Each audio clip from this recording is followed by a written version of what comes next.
कुछ स्टूडेंट पढ़ते लिखते कम हैं और वो कहते हैं कि कितना भी पढ़ोगे ना तो होगा वही जो भाग में लिखा होगा। तो उन स्टूडेंट के लिए कहना चाहेंगे कि जैसे गाड़ी एक पहिए से नहीं चल सकता है, वैसे भी बिना परिश्रम का भागफल भी नहीं आ सकता है। इसलिए मेहनत करना चाहिए, पढ़ना चाहिए, तभी आपका भाग्य भी काम करेगा। हेलो दोस्तों, स्वागत है आपके अपने यूट्यूब चैनल मैथ्स विजन में। दोस्तों, मैं हूं आर.के. राणा। इस कक्षा में अगले सवाल का अध्ययन करेंगे। पिछली कक्षा में हम लोग 7 नंबर तक का अध्ययन कर चुके थे। आज 8 नंबर से अध्ययन करेंगे। क्लास शुरू करने से पहले आप सबों से एक रिक्वेस्ट है, यदि आप मेरे चैनल पे नए हैं तो चैनल को सब्सक्राइब कीजिए, वीडियो पसंद आए तो लाइक कीजिए और अपने दोस्तों के साथ शेयर कीजिए। पिछली क्लास वाले वीडियो यदि आप नहीं देखे हैं तो इस वीडियो के डिस्क्रिप्शन में लिंक दिया हुआ है, जाके उनको भी देखिए ताकि आपको पीछे छूटे हुए नहीं पढ़ने के कारण आगे के क्लास को समझने में परेशानी ना हो। तो चलिए आज की कक्षा को शुरू करते हैं। क्लास अध्ययन करेंगे 8 नंबर के सवाल से। देखिए सवाल आपके सामने है। आकृति 12.26 में, ये 12.26 का आकृति है। एक दौड़ने का पथ रेसिंग ट्रैक दर्शाती है जिसके बाएं और दाएं सिरे अर्धवृत्ताकार है, इधर और इधर दोनों अर्धवृत्ताकार हैं। तो दोनों आंतरिक समांतर रेखाखंडों के बीच की दूरी 60 मीटर है तथा इनमें से प्रत्येक रेखाखंड 106 मीटर लंबा है। यदि यह पथ 10 मीटर चौड़ा है तो ज्ञात कीजिए कि पथ के आंतरिक किनारों का अनुदिश एक पूरा चक्कर लगाने में दूरी। ये आंतरिक किनारा को लेकर के बोल रहा है कि एक चक्कर में कितना दूरी होगा। उसके बाद बोल रहा है पथ का क्षेत्रफल। तो ये आंतरिक किनारा और बाहरी किनारा जो ये बीच में रास्ते बन रहा है सड़क जैसा, इसका बोल रहा है क्षेत्रफल कितना होगा। तो सबसे पहले क्या करेंगे, हम ये दोनों अर्धवृत्ताकार को कट करके दोनों का क्षेत्रफल निकाल लेंगे। उसके बाद बीच में बन जाएगा आयत, तो उसका फिर क्षेत्रफल निकाल लेंगे। तो चलिए देखिए सवाल को बनाते कैसे। ये आपका फिगर रहा, ठीक है। यहाँ से अर्धवृत्ताकार बन रहा है, यहाँ से अर्धवृत्ताकार बन रहा है, कट कर दिए। सवाल नंबर 8 है। इसमें आपको दिया हुआ है आंतरिक समांतर रेखाखंड का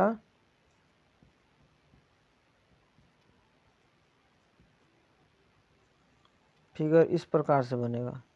ये रास्ता भी बनेगा ना, ये रेखा की बीच की दूरी बराबर 60 मीटर दिया हुआ है और समांतर रेखा की लंबाई दिया हुआ है। समांतर रेखा की लंबाई बराबर दिया हुआ 106 मीटर। उसके बाद पथ की चौड़ाई भी दी हुई है, पथ की चौड़ाई दिया हुआ है 10 मीटर। तो बोल रहा है कि ये पथ के आंतरिक किनारा चक्कर लगाने में तय की दूरी। तो इसमें क्या करेंगे, 1 नंबर के सवाल में कह रहा है कि आंतरिक किनारों की अनुदिश एक पूरा चक्कर लगाने में तय की दूरी। तो तय की दूरी का मतलब ये हुआ, तो इसका जो है परिमाप निकालेंगे, पथ के आंतरिक किनारा का परिमाप। आंतरिक किनारा का परिमाप बराबर हो जाएगा, परिमाप जब निकालेंगे तो इसमें क्या करेंगे, आंतरिक किनारा का लंबाई या प्लस में दो जो अर्धवृत्ताकार बन रहा सिरा उसका परिमाप हम बना देंगे। तो यहाँ लिखेंगे आंतरिक समांतर रेखा की लंबाई, आंतरिक समांतर रेखा की लंबाई या प्लस दो बन रहा है अर्धवृत्त, दो आंतरिक अर्धवृत्त का बाहरी नहीं, दो आंतरिक अर्धवृत्त के सिरों का परिमाप। ठीक है, तो इसका जो है जब समांतर रेखा की लंबाई ले रहे तो 2 लाइन, तो 106 प्लस 106 हो जाएगा, प्लस ये हो जाएगा 2 अब पाया गुना 30, तो ये हो जाएगा 106 106 212 212 अब प्लस ये 2 गुना पाई का मान 22/7 गुना ये 30। इसको जब कैलकुलेशन करेंगे तो ये हो जाएगा 212 प्लस इसको जब करेंगे तो 22 दूनी 44 और 44 तिया 44 4 तिया 12 4 तिया 12 1 13 1320/7। इसको जब भागा करेंगे तो ये 222 प्लस ये हो जाएगा 188.57।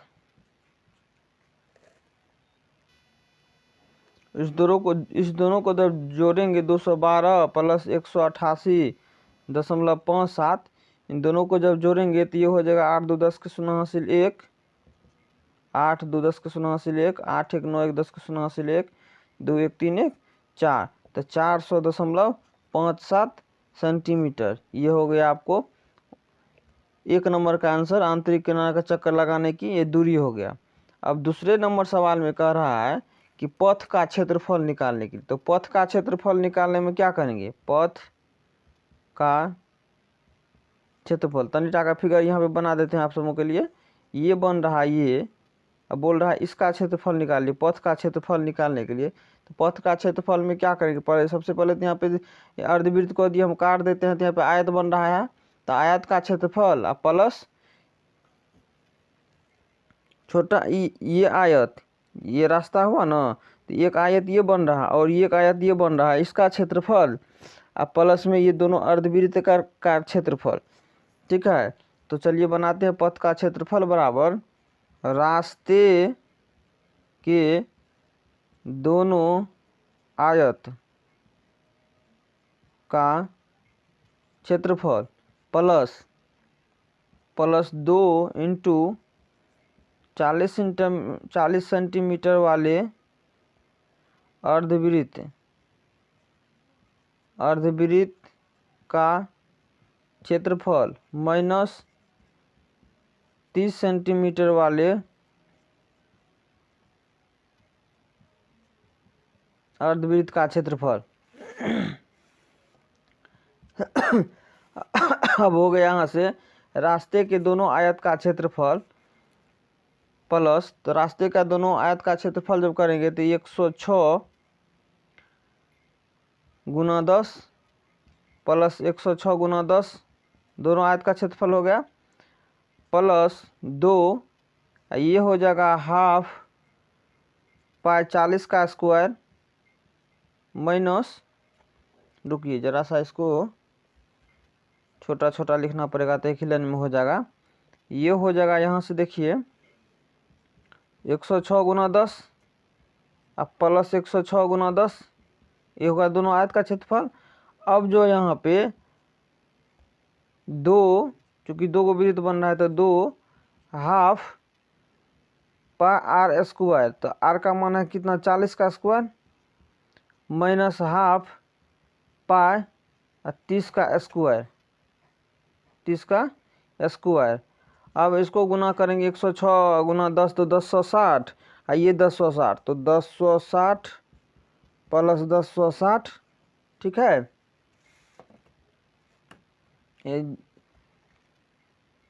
अब इसको करेंगे तो ये हो गया 106 गुना 10 1060,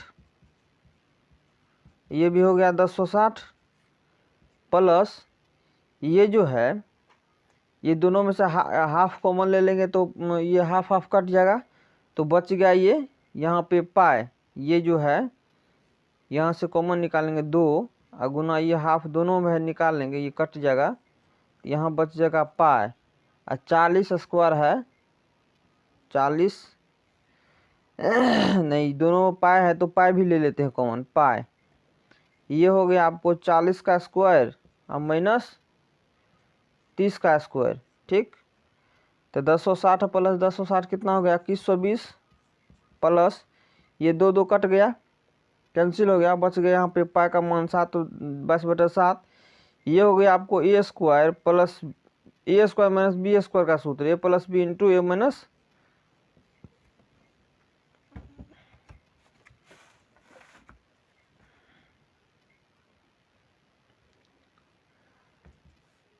बराबर 2120 प्लस 22/7 गुना ये 40 30 70 हो गया, और गुना 40 में से 30 गया तो 10, इससे काटेंगे 10 हो गया।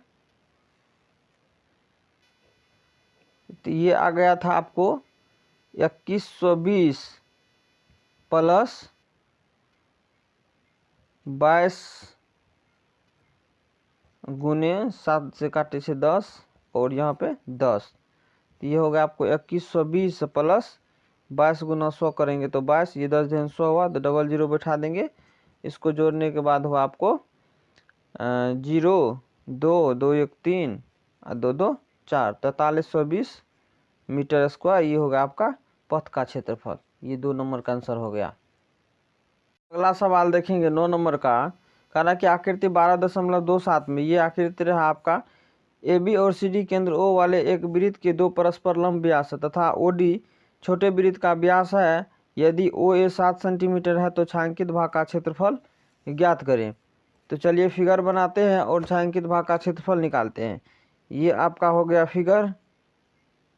इसमें इस वृत्त को बीच से काट दिया गया है और यहाँ पर एक वृत्त बनाया गया है और ये समबाहु त्रिभुज बना लिया गया है। ये हुआ छायांकित भाग और ये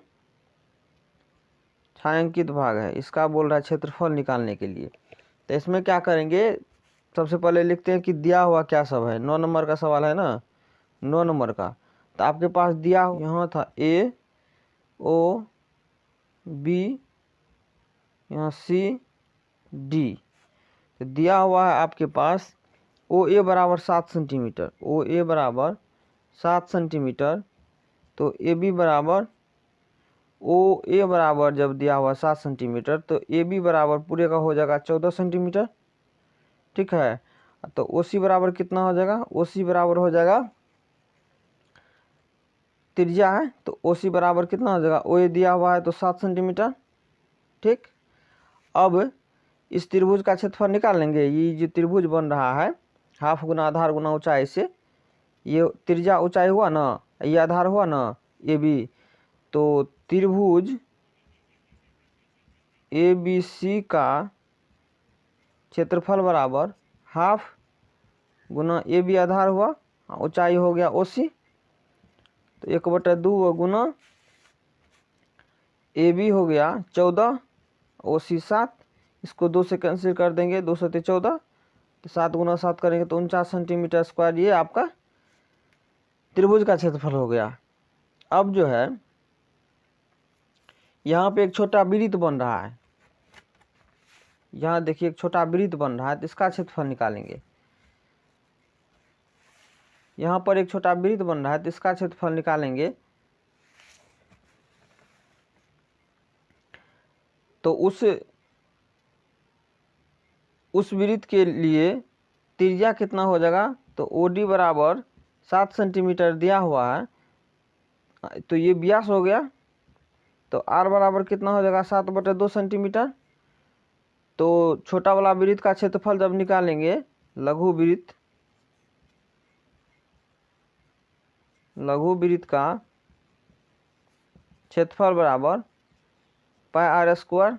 पाई का मान 22/7, आर का मान 7/2 गुना 7/2। ये 7 7 कैंसिल हो गया, 2 से 11 कैंसिल हो गया, अगर 77/2 सेंटीमीटर स्क्वायर। इसको यदि हम दशमलव में बदलें,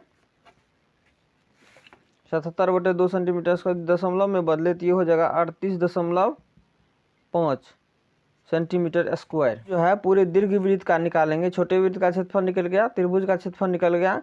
अब दीर्घ वृत्त का निकालेंगे क्षेत्रफल। दीर्घ वृत्त का क्षेत्रफल, दीर्घ वृत्त के क्षेत्रफल के लिए हम ओ ए निकाले थे त्रिज्या, ओ बी व्यास 14 था, ओ ए आपके पास दिया हुआ 7, तो दीर्घवृत्त का क्षेत्रफल के लिए पाई आर स्क्वायर बराबर पाई का मान 22/7, आर था 7 गुने 7, 7 7 से कैंसिल हो गया, 7 दूनी 14, 7 दूनी 14 1 15, 154 सेंटीमीटर स्क्वायर। तो अब उसके बाद छायांकित भाग का क्षेत्रफल निकालेंगे।